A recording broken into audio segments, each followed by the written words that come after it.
बूढ़ी हो जे कर पाकला बार।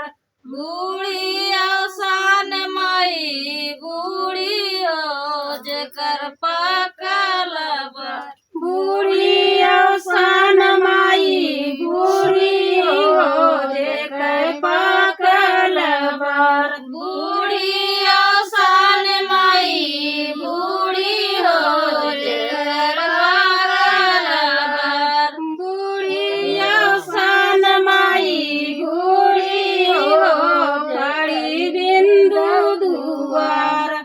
बूढ़ी अवसान माई बूढ़ी हो खड़ी बिंदु दुआर। बूढ़ी अवसान माई बूढ़ी हो खड़ी बिंदु दुआर। बूढ़ी अवसान माई बूढ़ी हो खड़ी बिंदु दुआर।